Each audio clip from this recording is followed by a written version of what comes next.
The first time Ambassador Kelrin saw a human, he nearly fainted. His three hearts hammered against his thin chest plate, and his breathing tubes constricted so tightly he thought he might suffocate right there in the council chamber. The creature stood nearly twice his height, with thick bones visible beneath its skin, muscles that bunched and moved like serpents under flesh, and eyes that tracked movement with the precision of a born predator. Everything about it screamed danger.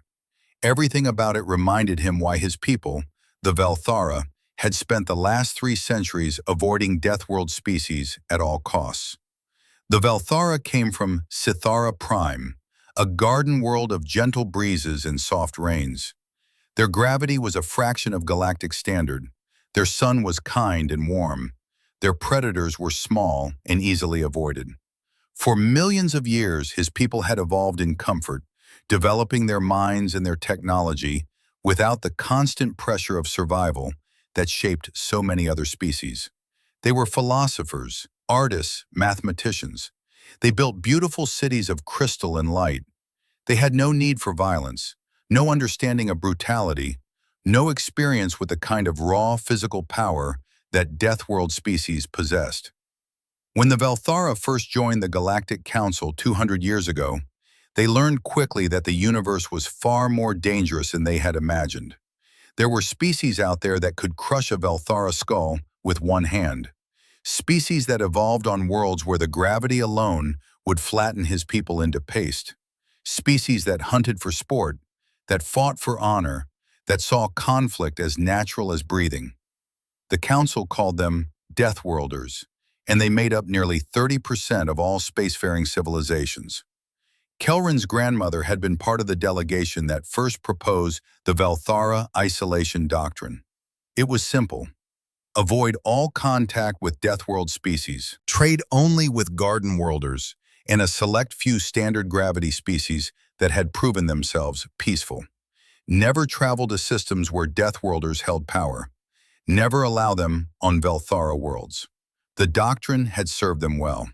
In 2 centuries, not a single Velthara had died at the hands of a Deathworlder.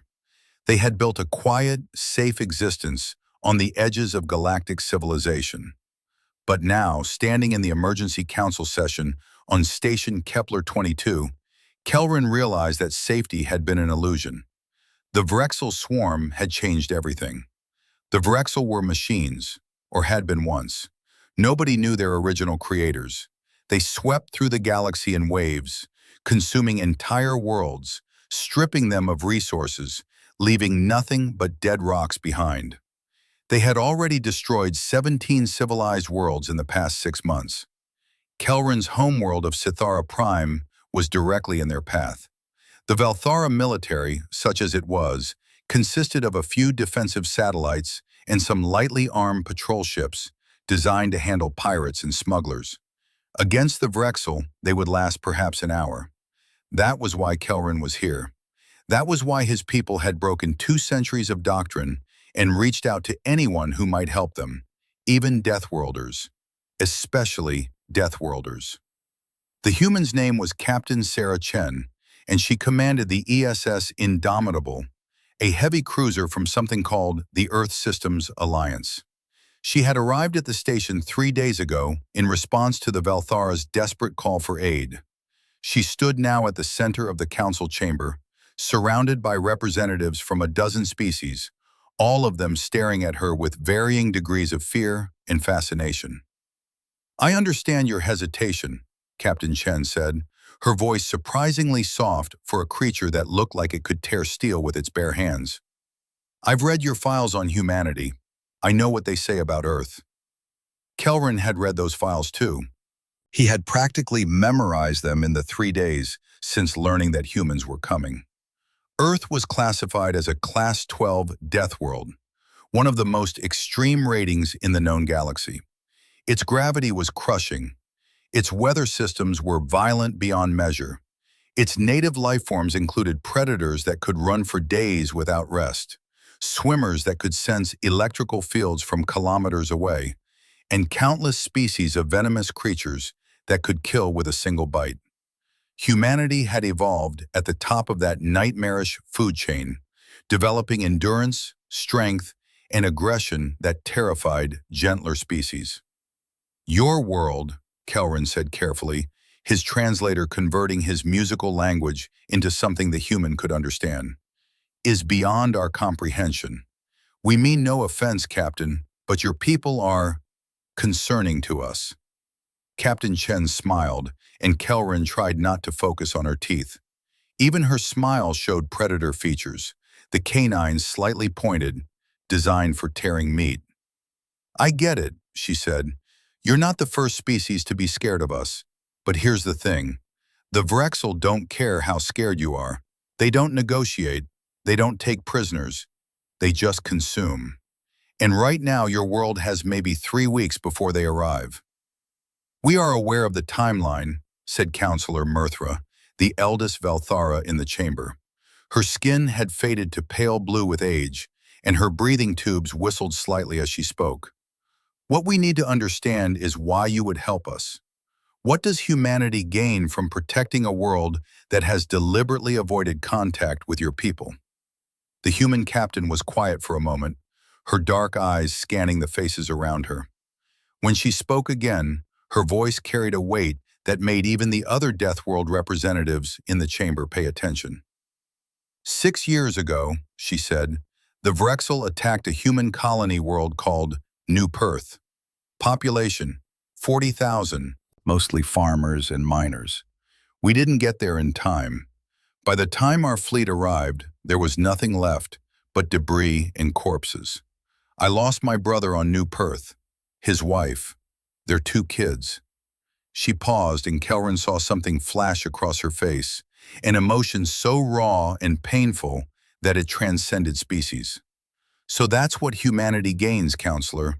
We gain revenge. We gain justice. We gain the satisfaction of making sure no other species loses what we lost. The chamber fell silent. Kelrin felt his heart slow slightly. He had expected the human to talk about resources or territory or strategic advantage. He had not expected grief. He had not expected this creature, this Deathworlder with her frightening strength and predator's body, to speak with such raw emotion about family and loss. How many ships can you provide? Asked General Thexan, the Valthara's highest-ranking military officer. His voice was steady, but Kelrin could see the tremor in his hands. The Indomitable and 7 other vessels from the 3rd Fleet, Captain Chen replied. We also have 3 support ships and a battalion of ground forces. About 4,000 personnel total. 4,000, Mirthra repeated softly, against a swarm that destroyed worlds with populations in the billions. 4,000 humans, Captain Chen corrected, and whatever forces you and the other species here can contribute. But I won't lie to you, Counselor, this isn't going to be easy. The Vrexel are relentless. They adapt quickly. They don't feel fear or pain. They just keep coming until they're destroyed or until they've taken everything.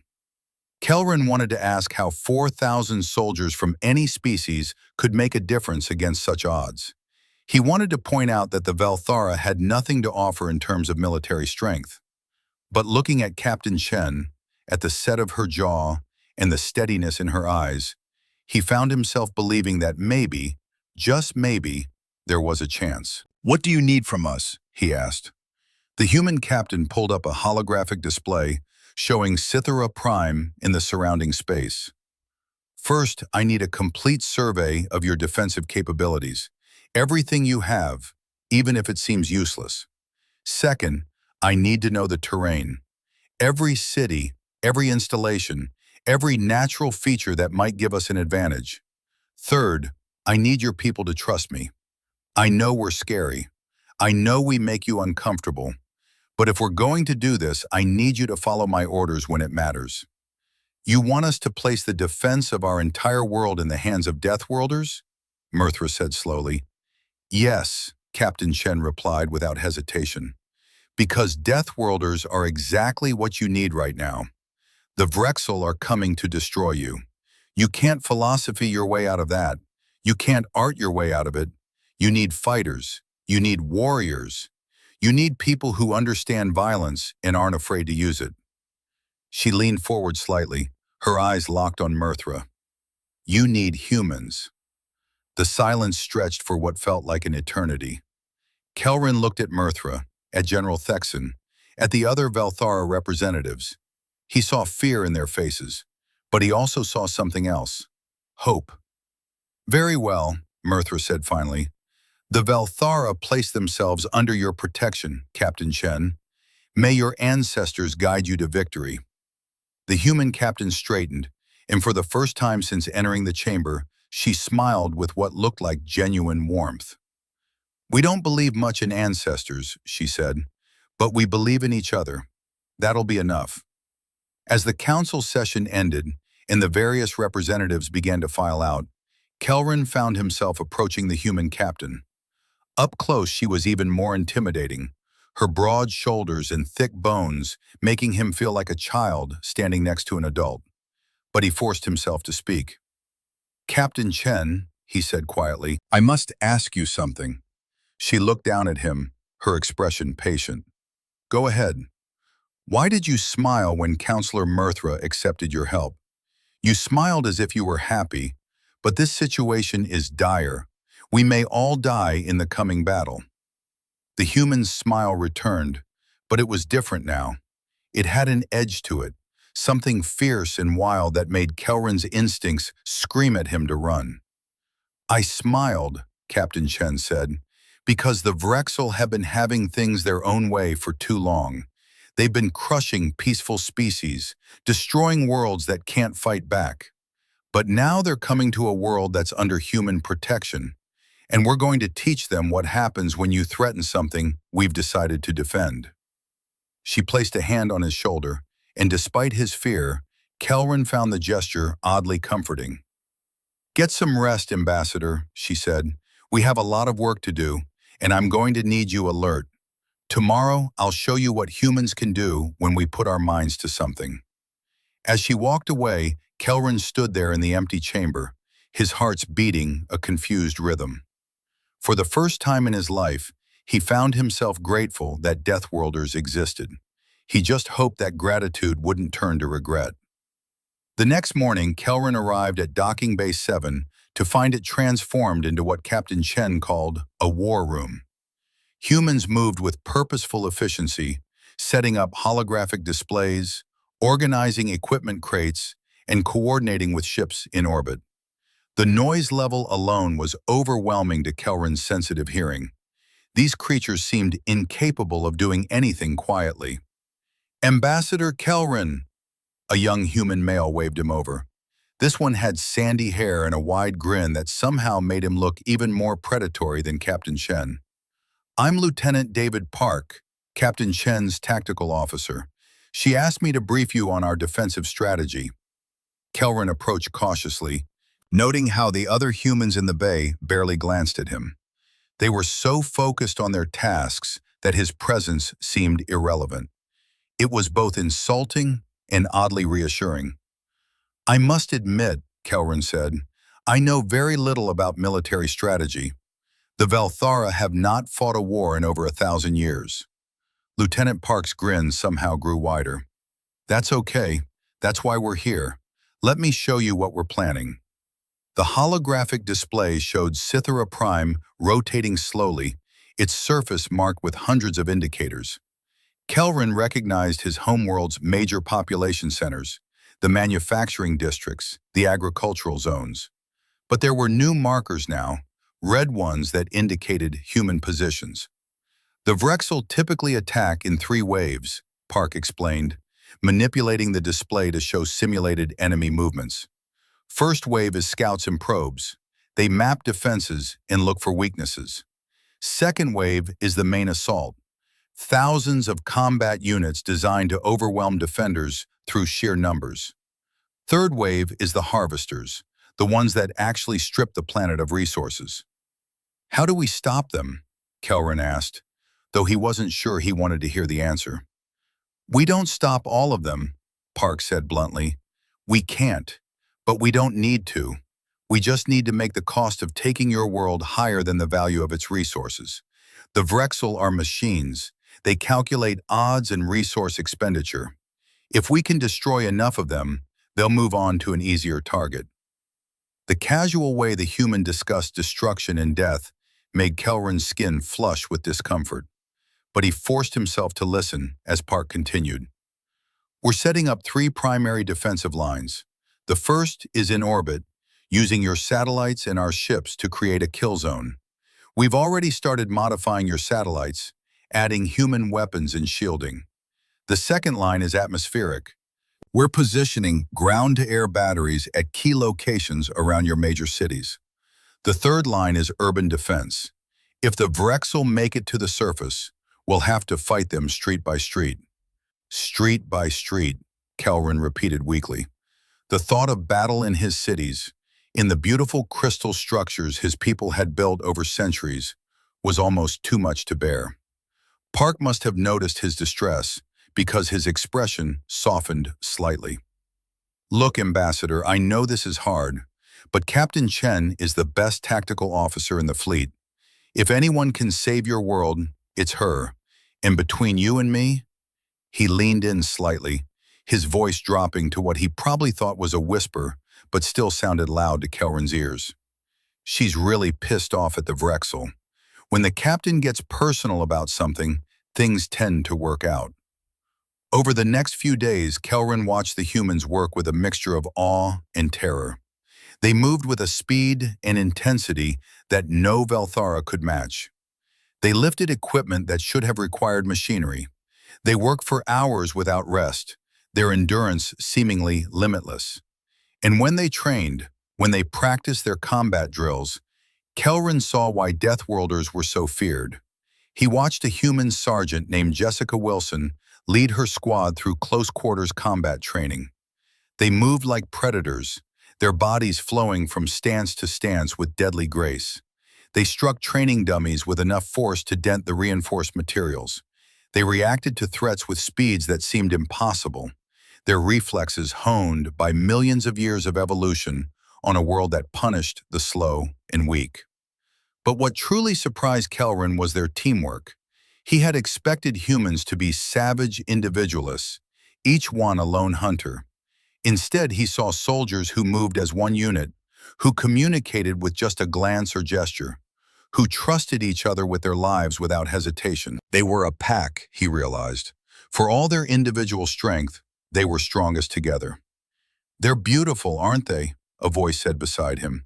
Kelrin turned to find Captain Chen standing next to him, her eyes on her training soldiers. Beautiful? He asked. Captain, with respect, they are terrifying. Chen laughed, a sound that was surprisingly pleasant. Yeah, I guess they are. But that's what makes them beautiful to me. Every one of those soldiers chose to be here. They volunteered to put themselves between your people and the Vrexel. They know the odds. They know some of them won't make it home. But they're here anyway because it's the right thing to do. I do not understand, Kelrin admitted. Your species barely knows us. We have actively avoided you for generations. Why would your soldiers risk their lives for strangers? Captain Chen was quiet for a moment, watching Sergeant Wilson demonstrate a particularly brutal takedown maneuver. Can I tell you a story, Ambassador? Of course. When I was a kid, maybe 8 years old, I lived in a rough neighborhood. Lots of crime, lots of violence. One day I was walking home from school, and 3 older kids cornered me in an alley. They wanted my backpack, my shoes, whatever they could take. I was scared out of my mind. She smiled at the memory. Then this old man appeared. He must have been 70, maybe older. Thin as a rail, could barely walk without his cane. He told those kids to leave me alone. What happened? They laughed at him, started pushing him around. And then, Chen's smile grew wider. Then that old man proceeded to beat the hell out of all 3 of them with his cane. Turned out he was a retired soldier, some kind of special forces. When it was over, he helped me up, made sure I was okay, and told me something I never forgot. What did he say? He said, "Little girl, there are 2 types of people in this world. Those who can protect others and those who need protection. If you're lucky enough to be the first type, You've got a responsibility to the second type. Doesn't matter if you know them. Doesn't matter if they do the same for you. You protect them because you can and because it's right. Chen turned to look at Kelrin directly. That's why we're here, Ambassador, because we can protect you, and because it's right. Kelrin felt something shift in his chest, a warmth spreading through his three hearts. For the first time since this nightmare began, he felt something beyond fear. He felt grateful. He felt impossibly safe.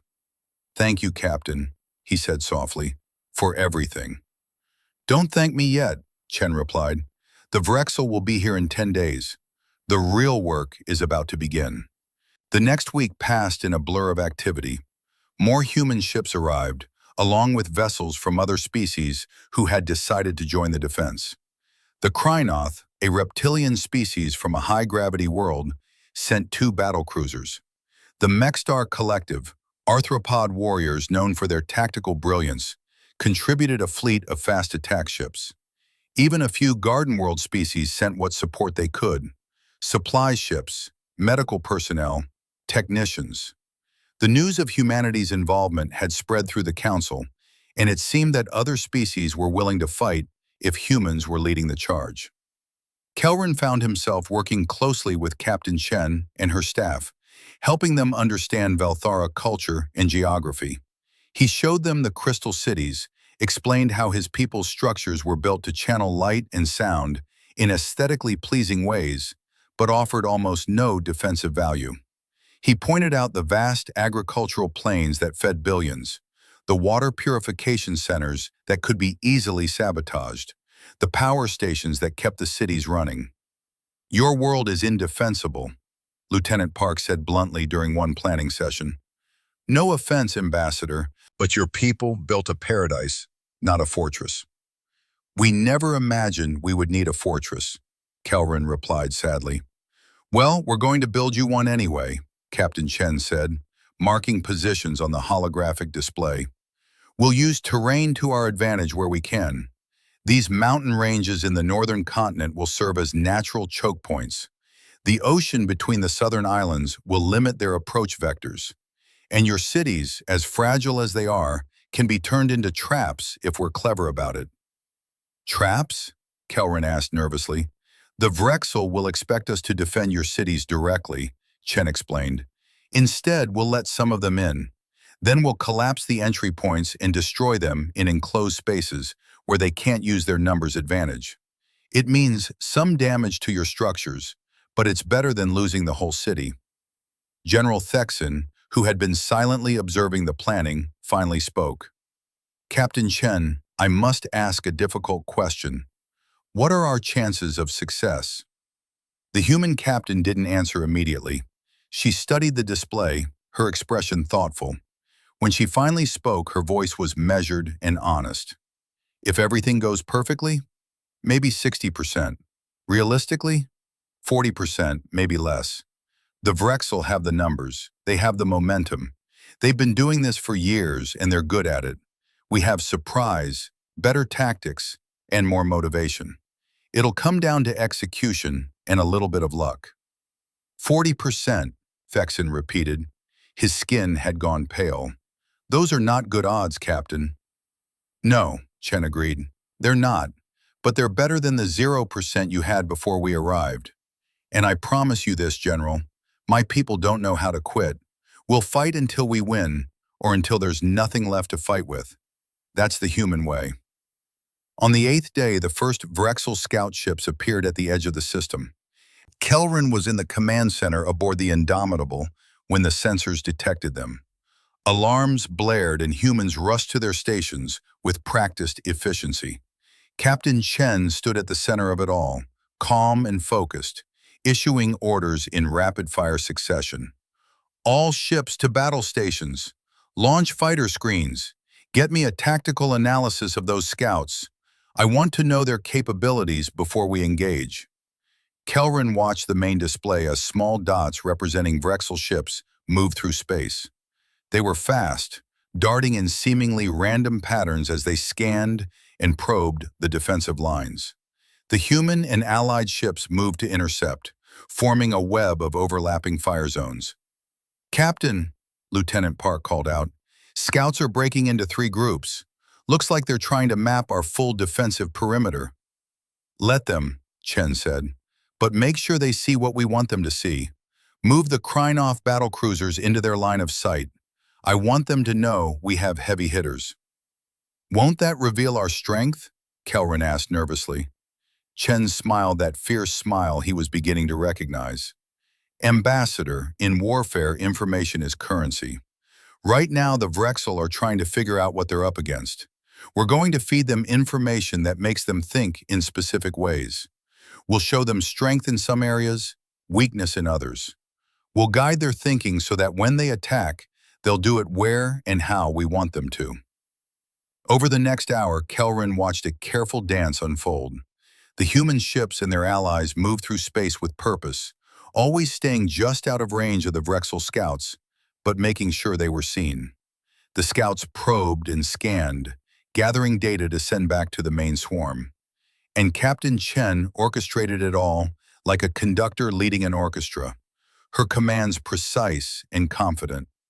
Finally, the scouts jumped away, disappearing into faster-than-light travel. The command center relaxed slightly, though the tension remained. "Well," Chen said, "now they know we're here. The question is, will they send the full swarm, or will they test us first?" "What do you think they'll do?" Kelrin asked. "They'll test us," Chen said confidently. "They'll send a probe wave, maybe 1,000 units, to see how we respond. If we crumble easily, they'll commit the full swarm. If we hold, they might try a different approach, or just overwhelm us with numbers. And if we destroy the probe wave?" Captain Chen's smile turned absolutely predatory. "Then we'll have surprised them, and surprising the Vrexel is half the battle." 2 days later they came. Kelrin was asleep in his quarters when the alert sounded, a harsh klaxon that jerked him awake with his heart's pounding. He rushed to the command center, arriving just as the first reports came in. "Vrexel contacts multiple vectors," Lieutenant Park announced. "First count shows approximately 800 combat units, all Corvette class or smaller. ETA to engagement range, 15 minutes. All ships, this is Captain Chen, execute defensive formation Alpha 3. Fighter wings launch on my mark. All personnel to combat stations." Her voice was calm, almost casual, as if she was ordering breakfast rather than preparing for battle. Kelrin found a spot out of the way and watched as the humans worked. The command center was organized chaos, dozens of people calling out information, confirming orders, coordinating with other ships. And at the center of it all, Captain Chen stood like an anchor point, absorbing information and making decisions with incredible speed. The main display showed the approaching Vrexel swarm as a red cloud moving toward the green icons of the defensive fleet. To Kelrin, it looked like a wave about to crash over them and sweep them away. "Range in 5 minutes, Park announced. "All ships reporting ready." "Good," Chen said. "Remind everyone, we stick to the plan. Let them come to us. Make them fight through the kill zones, and nobody breaks formation without my order." The minutes ticked down. Kelrin found himself holding his breath, his hands clenched so tightly his fingers hurt. He watched the red cloud grow closer on the display, watched the human fighters spread out in a complex pattern he couldn't quite understand. "Range," Park said. "All ships," Captain Chen said, her voice carrying throughout the fleet on open channels. "Fire." The universe exploded with light and violence. Hundreds of weapons fired simultaneously, creating a wall of energy and projectiles that the Vrexel swarm flew directly into. The first wave of enemy ships simply ceased to exist, torn apart by the concentrated firepower. But more came behind them, and more behind those, an endless stream of mechanical death pushing forward. "Continue firing," Chen ordered. "Fighter wings, engage at will. Cruisers, maintain formation." Kelrin watched human fighters dart through the chaos, their movements impossibly fast and precise. They wove through enemy fire, struck targets with deadly accuracy, and protected the larger ships with fearless dedication. He saw one fighter take a hit that should have destroyed it, watched it spin out of control for a moment before the pilot regained stability and immediately rejoined the fight. "They're adapting," Park warned. "Enemy units changing formation. They're trying to flank us on the port side." "Krynoth battle cruisers, shift to port and give them a warm welcome," Chen ordered. "Mechstar fast attack ships, hit their rear formations, break up their cohesion." The battle continued for what felt like hours, but was probably only minutes. The Vrexel kept coming, but the defensive lines held. Every time the enemy tried a new tactic, the humans and their allies had an answer. It was like watching a master chess player counter every move their opponent made, staying 3 steps ahead through pure skill and experience. Then something changed. Kelrin saw it on the display. A large group of Vrexel ships suddenly broke off from the main attack and accelerated directly toward the Indomitable. "Captain," Park shouted, "we have approximately 200 enemy units on a collision course. They're going to ram us." For the first time, Kelrin saw Captain Chen's expression shift to something darker. "So they want to make this personal," she said softly. Then louder, "All hands, brace for impact. Divert all power to forward shields. And somebody get me a firing solution on those bastards." The Indomitable shuddered as its weapon systems came to full power. Kelrin grabbed onto a console to keep his balance. Around him, humans worked with even greater intensity, their movements sharp and focused. The Vrexel ships came on like a spear aimed at the heart of the human flagship. The Indomitable's weapons fired continuously, destroying dozens of enemy ships. But there were too many. They were going to hit. "Brace!" Chen shouted. The impact was devastating. The entire ship rang like a struck bell, and Kelrin was thrown to the floor despite his grip on the console. Alarms screamed, systems sparked and failed, and through it all, Captain Chen's voice cut through the chaos like a blade. "Damage report. Someone tell me we're still flying." "Hull breaches on decks 4 through 7, someone called out. "Shields at 30%. Port weapons offline. But we're still in the fight, Captain." Chen's laugh was wild and fierce. "Damn right we are. Park, target their command ships. I want to cut the head off this snake." For the next several minutes, the battle reached a fever pitch. The Indomitable, wounded but not broken, continued to fight with savage determination. The human fighters redoubled their efforts, throwing themselves at the enemy with reckless courage.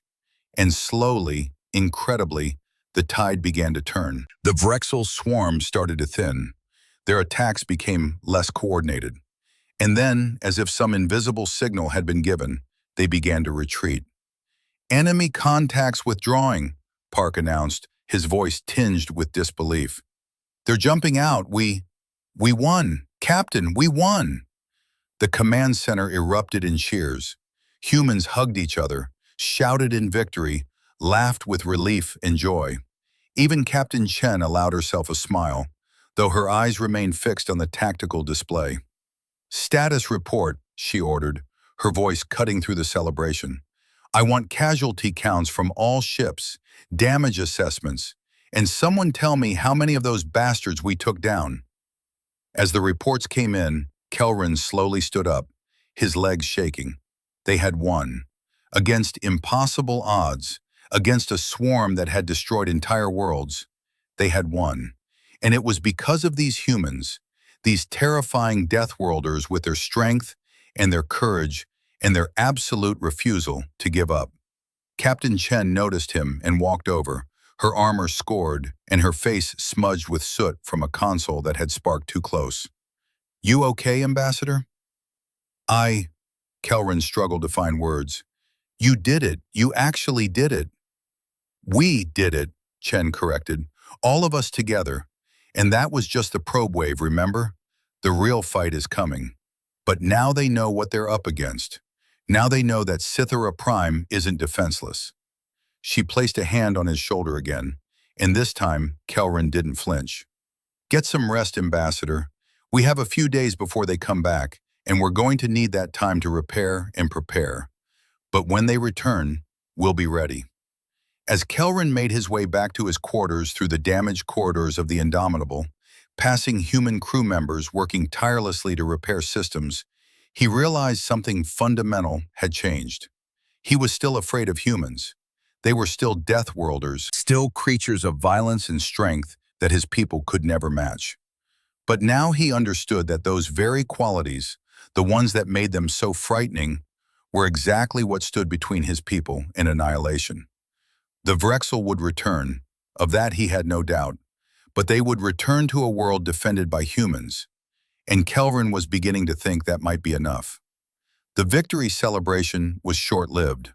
While Velthara across the planet rejoiced at the news that the first Vrexel wave had been repelled, Captain Chen and her staff were already preparing for the inevitable counterattack. Kelrin found himself spending most of his time aboard the Indomitable, watching the humans work with admiration that surprised him. Just days ago, these creatures had terrified him. Now he couldn't imagine facing the coming storm without them. "Ambassador, you should see this," Lieutenant Park called out from his station. Kelrin hurried over to find the young human studying long-range sensor data. "What am I looking at?" Kelrin asked, though the swirling red mass on the display filled him with dread. "That," Park said grimly, "is the main Vrexel swarm. Our scouts just got this reading from the edge of the system. Best estimate, somewhere between 15 and 20,000 combat units, plus support vessels and harvesters." Kelrin's 3 hearts seemed to stop. 20,000? But we barely survived 800. "Yeah," Park admitted. "It's going to be rough, but Captain Chen's already working on a new strategy. She wants to meet with you in an hour, actually. Something about using your planet's unique features to our advantage." The meeting took place in a conference room that had been hastily repaired after the battle. Captain Chen stood at the head of a long table, flanked by General Thexan, several human officers, and representatives from the Krynoth and Mexstar fleets. "Thank you all for coming," Chen began, pulling up a holographic model of Scythera Prime. "I'm not going to sugarcoat this. The force heading our way is more than we can handle in a straight fight. So we're not going to fight straight." She manipulated the display, highlighting several areas on the planet's surface. "Ambassador Kelrin has informed me that Scythera Prime has unique crystalline formations in its crust. These formations resonate at specific frequencies, which is why your architecture incorporates them for acoustic and light effects. But they have another property. They can be overloaded to create massive explosions." Kelrin felt his skin flush with shock. "Captain, you're suggesting we destroy our own planet's geological features?" "I'm suggesting we use every weapon at our disposal," Chen replied firmly. "Those crystal formations run deep in several key locations. If we plant charges at the right depths and detonate them when Vrexel forces are overhead, we can create artificial earthquakes strong enough to disrupt their ground operations." "It will take decades to recover from such damage," Thexan said quietly. "You'll have decades to recover," Chen countered. "If we lose this fight, you'll have nothing. I know it's a hard choice, but—" "Do it," Thexan interrupted. His voice was steady despite the pain in his eyes. "The ambassador is right that it will scar our world. But Captain Chen is also right. A scarred world that remains ours is better than a pristine world that belongs to machines. Proceed with your plan." Chen nodded respectfully. "Thank you, General. Now let's talk about the space battle. Commander Kresh?" She gestured to the Krynoth representative, a massive reptilian creature that made even the humans look small. Kresh's voice was a deep rumble that Kelrin felt in his chest. "The Krynoth warrior tradition teaches that victory comes not from strength alone, but from knowing when to strike and when to yield. We propose a fighting retreat." "Explain," Chen said. "We will not meet the Vrexel at the edge of the system as they expect," Kresh continued. "Instead, we will fall back in stages, making them fight for every meter of space. We will use the debris from the first battle as cover. We will use hit-and-run tactics. We will exhaust them before they reach the planet. A war of attrition, Lieutenant Park said thoughtfully. It could work. The Vrexel are machines, but they still operate on resources. Every ship we destroy is one less they can use. Exactly, Chen agreed. And while we're bleeding them in space, we'll be preparing the ground defenses. The Mechstar have offered to lead the urban warfare units. Their exoskeleton allows them to navigate tight spaces better than most species, and their tactical coordination is second to none.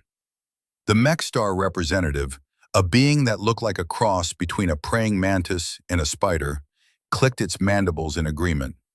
We have studied your architecture, Ambassador. Your crystal cities are beautiful but fragile. We will turn that fragility into an advantage. The Vrexel are large and heavy. Your structures will not support their weight. We will guide them into trap zones where the floors will collapse, where the walls will fall, where they will be isolated and destroyed. Kelrin listened as the various commanders laid out their strategies, each one more aggressive and destructive than the last. It hurt to hear his peaceful world described as a battlefield, to know that the beautiful cities his people had built would become killing grounds. But he also recognized the brutal necessity of it all. The Vrexel gave them no choice. What about evacuations? He asked. Our major cities each house millions. If fighting reaches urban areas, we've already begun moving civilians to bunker complexes in the rural areas, Thexan said. It's slow going. Our people are not accustomed to such chaos, but the humans have been helping. My Marines are running evacuation drills, Chen confirmed. They're teaching your people how to move quickly and efficiently under stress. It's not perfect, but it's better than nothing. The meeting continued for hours, each detail of the defense plan carefully examined and refined. By the time it ended, Kelrin felt exhausted, but he also felt something else: determination. His people might be gentle. They might be physically weak compared to Deathworlders, but they could still contribute. They could still fight in their own way. Over the next 5 days, Kelrin watched his world transform. The crystal cities that had taken centuries to build were now being fortified with human technology and Krynoth heavy weapons. Evacuation routes were established. Bunkers were stocked. And everywhere, Velthara were learning from the soldiers who had come to protect them. He visited one of the training centers where Sergeant Wilson was teaching a group of Velthara civilians basic survival skills. The humans had been gentle with their instruction, understanding that his people lacked the physical resilience of Deathworlders. But they were also thorough. If you hear the air raid sirens, you have 5 minutes to reach the nearest bunker, Wilson explained, her voice loud and clear. That's not a suggestion. That's not negotiable. 5 minutes. You grab your emergency pack. You grab anyone nearby who needs help, and you move. Understand? The Velthara in the group nodded, their eyes wide with fear, but also with a new kind of focus. Kelrin recognized several of them: artists, teachers, scientists, people who had never imagined they would need to know how to survive a war. Sergeant, one of them asked timidly, what if we can't make it in 5 minutes? What if we're too far from a bunker? Wilson's expression softened slightly. Then you hide. Find the strongest structure near you, get inside, and stay quiet. The Vrexel hunt by heat and movement. If you can mask both, you might survive until we can reach you. She paused. But I'm not going to lie to you. If you can't reach a bunker in time, your odds aren't good. That's why we practice. That's why you need to know the routes by heart. Kelrin approached Wilson after the session ended. Thank you for being honest with them, he said. Many of your kind might have offered false hope. Wilson shrugged, her armor clinking softly. False hope gets people killed, Ambassador. They need to know what they're facing. But between you and me, she smiled slightly, I've seen humans survive things that should have killed them through sheer stubbornness. Maybe your people have more of that than you think. I hope you're right, Sergeant. Me too. On the 6th day, the long-range sensors detected the Vrexel swarm entering the outer system. Kelrin was in his quarters when the alert came, and he immediately made his way to the command center.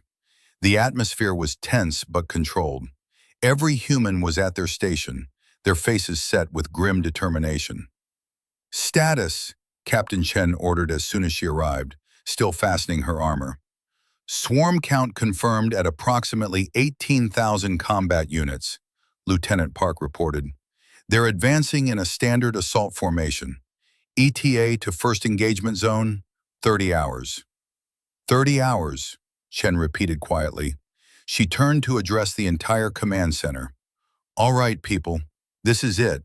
Everything we prepared for comes down to the next few days. I want all ships ready to execute the fighting retreat on my signal. I want all ground teams in position. And I want everyone to remember why we're here." Her voice rose, carrying to every corner of the room. "We're here because peaceful people need protection. We're here because we're sick of watching the Vrexel destroy world after world. We're here because we're humans, and humans don't back down. So let's show these machines what that means." The command center erupted in affirmations.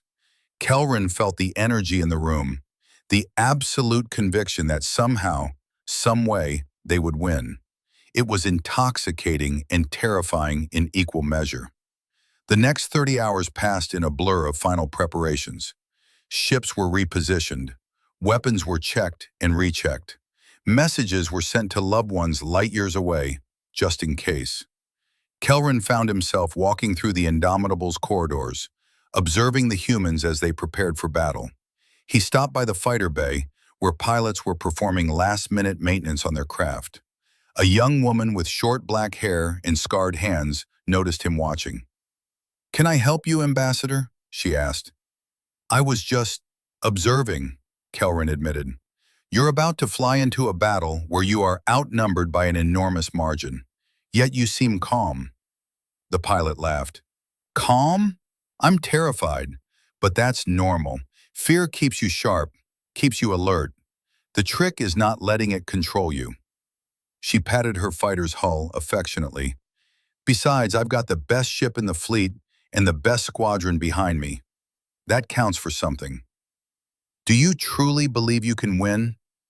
The pilot's expression grew serious. "I believe we can try, and sometimes that's enough. Sometimes just trying as hard as you can, giving everything you have, that makes the difference between victory and defeat." She offered her hand in the human gesture of farewell. "Wish me luck, Ambassador." Kelrin grasped her hand carefully, mindful of his more delicate bone structure. "Good luck, and thank you." When the Vrexel swarm finally entered engagement range, Kelrin was in the command center, standing in his designated spot out of the way, but with a clear view of the tactical displays. Captain Chen stood at the center, calm and focused as always. "All ships," she said into the fleet-wide channel, "execute retreat pattern Alpha. Make them chase us. Make them pay for every meter. And remember, we're not running, we're leading them into the kill zone." The human and allied ships began to fall back in organized waves. The Vrexel swarm advanced, their numbers vast enough to blot out the stars on the tactical display. And then, the shooting started. This wasn't like the first battle. This was a running fight that stretched across millions of kilometers of space. The defenders would stop, fire devastating volleys into the swarm, and then retreat before the enemy could concentrate their fire. It was a deadly dance, and humans led it with precision. Kelrin watched fighter squadrons dart in and out of the battle, striking at vulnerable points before disappearing back into the defensive formation. He saw the Krynoth battlecruisers absorb tremendous punishment while dealing out even more. He saw Mech-Star fast attack ships move in coordinated strikes that confused and disrupted enemy formations. But most of all, he saw the humans. They were everywhere, coordinating every aspect of the defense, fighting with a ferocity that seemed to transcend mere tactics. When one ship took critical damage, other ships moved to cover it. When a fighter pilot ejected from a destroyed craft, others risked themselves to retrieve the escape pod. They fought not just for victory, but for each other. Enemy is adapting faster than expected, Park warned. They're sending fast units to flank our retreat path. Mech-Star squadrons, intercept those flankers, Chen ordered. And somebody get me an analysis of their command structure. There has to be a central coordinator in that swarm. For hours, the battle raged. The defenders fell back according to plan, but the cost was mounting. Kelrin watched the casualty reports come in, each one a name and a life lost. Human ships, Krynoth vessels, Mech-Star fighters. They were all bleeding, all dying, to buy time for his people. "Captain!" Park's voice carried an edge of excitement. "I found it. There's a capital ship near the center of the swarm. It's heavily shielded, but the communications traffic suggests it's their command and control node." Chen's expression sharpened like a blade. "How heavily shielded?" "Would take everything we have to crack it. We'd have to commit the entire fleet to a single strike." "Then that's what we do," Chen said firmly. "But not yet. We wait until they're exactly where we want them. We get one shot at this, and we're going to make it count." The retreat continued, drawing the Vrexel swarm deeper into the system. Kelrin could see Sithara Prime now on the long-range displays, his beautiful homeworld waiting beneath the approaching storm. How many of his people would survive the next few days?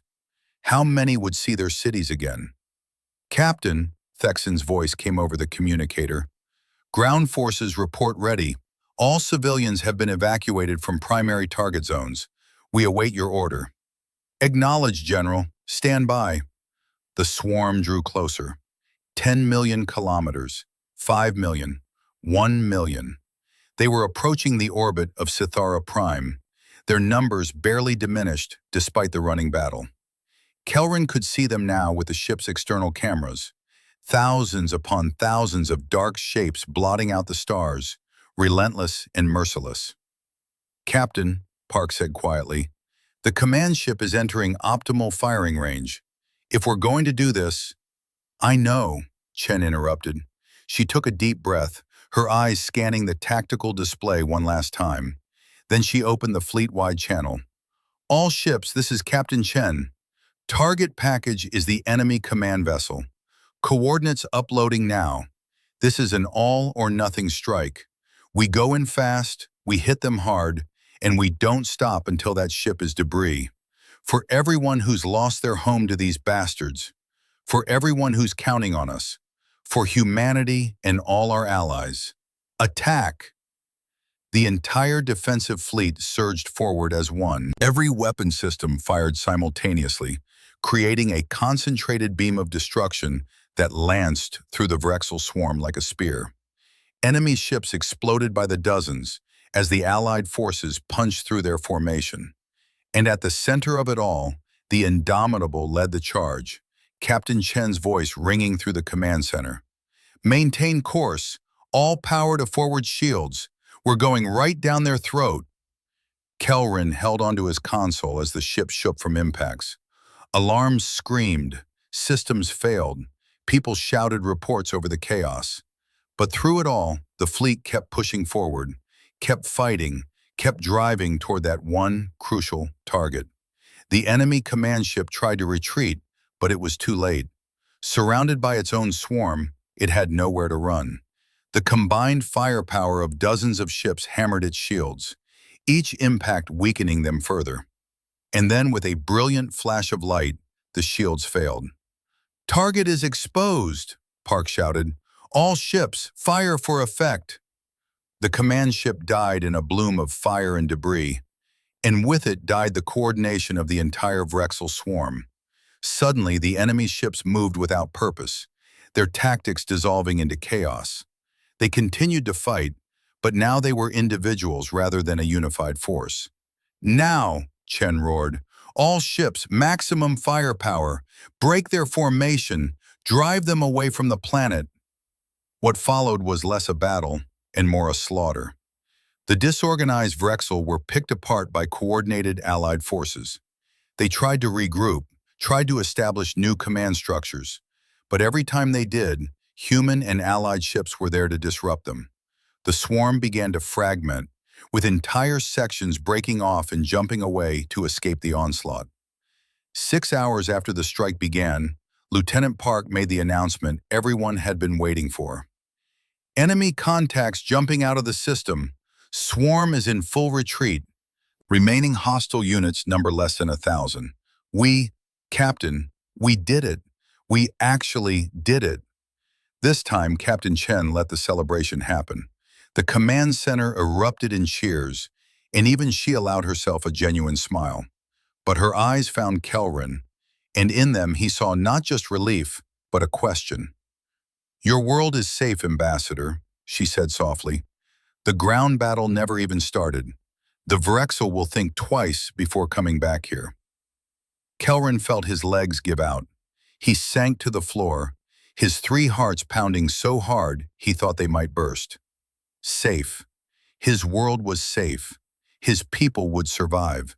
And it was because of these incredible, terrifying, wonderful humans who had come to their aid when no one else would. "Thank you," he whispered. "Thank you." Captain Chen walked over and knelt beside him, her armor scorched and her face exhausted but triumphant. "You're welcome, Ambassador. And hey, maybe now your people won't be quite so scared of Deathworlders, huh?" Kelrin looked up at her and realized something profound. He wasn't scared anymore. He was in awe. The aftermath of the battle took weeks to fully process. The Velthara people emerged from their bunkers to find their world intact, their cities damaged but standing, their lives forever changed. News of the victory spread throughout the galactic community, and with it came a new understanding of humanity. Kelrin stood in the rebuilt council chamber on Sithara Prime, addressing a gathering that included representatives from dozens of species. Captain Chen stood beside him, along with General Thexan and commanders from the Krynoth and Mexstar forces.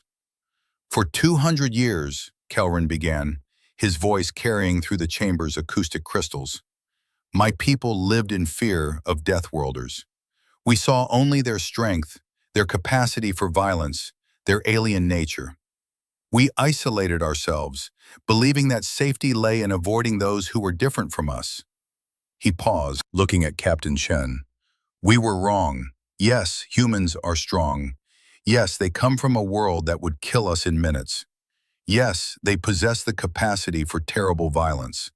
But they also possess something far more important, the willingness to use that strength to protect others. The courage to face impossible odds for people they barely know. The compassion to care about the survival of a species that had actively avoided them." Kelrin turned back to the assembly. "Today I stand before you to announce that the Velthara isolation doctrine is officially ended. We will no longer avoid Deathworld species. In fact, we are negotiating a formal alliance with the Earth Systems Alliance and have invited human military advisors to help us develop our own defensive capabilities." The chamber erupted in discussion. Some species voiced approval, while others expressed concern. But Kelrin pressed on.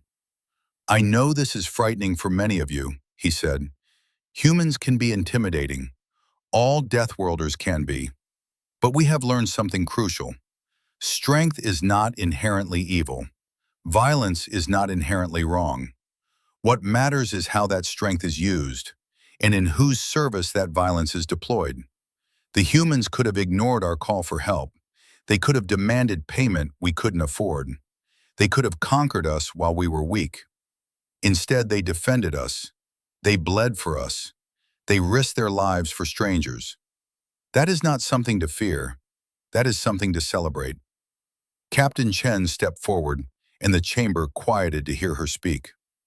"On behalf of humanity," she began, "I want to thank the Velthara for giving us a chance. I know we're scary. I know we come from a world that seems like a nightmare to most species. But we're also teachers, artists, explorers, and dreamers. We're not just soldiers. And we hope that by working together, by sharing what we know, we can help create a galaxy where peaceful species don't have to live in fear." She smiled at the assembly.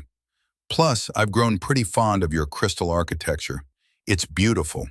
My superiors are already talking about incorporating some of your design principles into human stations. Turns out even Deathworlders appreciate beauty. The comment drew laughter from the crowd, breaking some of the tension. As the assembly continued with more technical discussions about the new alliance, Kelvin found himself standing with Captain Chen on one of the chamber's observation balconies, looking out over the city below. "Do you really think this will work?" he asked. "Our two species are so different." "The best partnerships are often between very different people," Chen replied. "You have things we need: advanced physics, beautiful art, a peaceful philosophy. We have things you need: military strength, defensive technology, experience with conflict. Together, we're stronger than either species alone." Kelvin watched repair crews working on a damaged building, a mix of Valthara technicians and human engineers working side by side. A few weeks ago, such a sight would have been unthinkable. Now it looked right. "I owe you an apology," he said suddenly. "Before you arrived, I thought of humans as monsters. Useful monsters, perhaps, but monsters nonetheless. I judged you by your appearance, by your planet's classification, by statistics and reports rather than by your character. That was wrong of me." Captain Chen shrugged. "I get it. We are pretty scary looking. And Earth is genuinely a nightmare world by most species standards. But you know what? Every species in the galaxy evolved to survive their home environment. You evolved to thrive in paradise. We evolved to survive hell. Neither is better or worse. They're just different." "Perhaps," Kelvin mused, "but I'm grateful that hell produced people like you." Over the next months, Kelvin watched as the relationship between humans and Valthara deepened. The human military advisors were patient teachers, understanding that his people would never match them in physical prowess, but could contribute in other ways. Valthara scientists began collaborating with human researchers, combining their theoretical knowledge with human practical engineering. Cultural exchanges were established, with human artists visiting Sithara Prime and Valthara philosophers traveling to Earth. Not everything went smoothly. There were misunderstandings, cultural clashes, and moments of friction. Humans found the Valthara overly cautious and slow to act. Valthara found humans impulsive and aggressive. But both species worked through these differences with patience and good humor. Kelvin himself made a trip to Earth, accompanied by Captain Chen as his guide. She had been right. Earth was a nightmare world. The gravity alone nearly crushed him, requiring him to wear a support exoskeleton just to move. The weather was violent and unpredictable. The native life was terrifying in its diversity and lethality. But it was also breathtaking. He stood in something called a rainforest, listening to the symphony of life around him, and realized that this chaotic, dangerous world had produced the most loyal friends his people had ever known. He visited the memorial on New Perth, the colony world the Vrexel had destroyed, and stood before the names of Captain Chen's family members, carved in stone. He understood then why she had been so willing to risk everything for strangers, because she knew the cost of failing to act.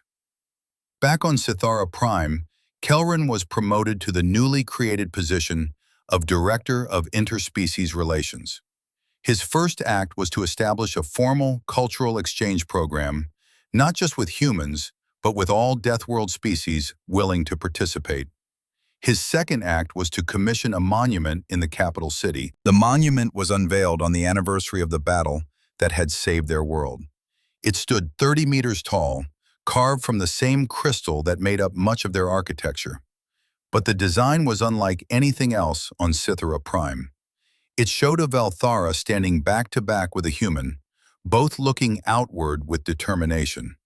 At the base was inscribed a simple message in dozens of languages. "To our protectors and friends, you came when we called. You fought when we could not. You taught us that strength in service of others is the highest virtue. We will never forget." Captain Chen stood next to Kelvin at the unveiling ceremony, her dress uniform crisp and formal. "It's beautiful," she said softly, "but you know you don't owe us monuments, right?" We were happy to help. I know, Kelvin replied, but we needed to build it anyway, not to repay a debt, but to remind ourselves of what we learned. For 200 years, we let fear guide our decisions. We isolated ourselves from anything that seemed dangerous, and in doing so, we nearly ensured our own destruction. He gestured at the monument, at the crystal human and Velthara standing together. This is our reminder to never make that mistake again, to judge species by their actions, not their appearance, to see strength as a gift when used properly, to remember that the universe is dangerous, but we don't have to face that danger alone. Captain Chen smiled, and this time Kelrin saw nothing frightening in it. He saw warmth, friendship, and understanding. In that case, she said, I'm honored, and I hope this is just the beginning of our partnership. It is, Kelrin assured her. In fact, I have a proposal for you. The Velthara Council has authorized me to offer humanity joint stewardship of 3 star systems along the Vrexel corridor. If we fortify them together, we can create a defensive line that protects not just our worlds, but dozens of others in the region. Chen's eyebrows rose. That's a significant commitment. We learn from the best, Kelrin said. Sometimes you have to stand up and fight, not just for yourself, but for everyone who can't fight for themselves. Isn't that what you taught us? The captain laughed, a genuine sound of delight. I guess it is. All right, Ambassador, or should I say, Director, you've got yourself a deal. Let's build something that'll make the Vrexel think twice about ever coming back. As the ceremony continued and species from across the sector mingled in celebration, Kelrin reflected on how much had changed. His people were still gentle. They were still physically weak compared to Deathworlders. They still preferred philosophy to warfare, art to combat, peace to conflict. But they were no longer afraid. They had seen the worst the galaxy could throw at them and survived because they had allies. They had looked into the face of Deathworld species and found friends instead of monsters. They had learned that diversity was strength, that different capabilities could complement each other, and that the galaxy was better when species worked together instead of isolating themselves. Years later, Kelrin would write a book about the experience. It became required reading at every Velthara school and was translated into hundreds of languages across the galaxy. The final paragraph read, "We feared Deathworlders because we did not understand them. We saw only their capacity for violence and failed to see their capacity for protection. We saw only their strength and failed to see their compassion. We saw only their alien nature and failed to see their common values. The humans and other Deathworld species who defended Cythera Prime taught us that survival of the fittest is not about being the strongest or the most aggressive. True survival comes from cooperation, from understanding, from standing together against common threats. We feared Deathworlders until they became our unexpected allies. Now we can't imagine the galaxy without them, and we are better for it." The book's dedication was simple. To Captain Sarah Chen and the crew of the ESS Indomitable. You came when we called. We will always answer when you call us.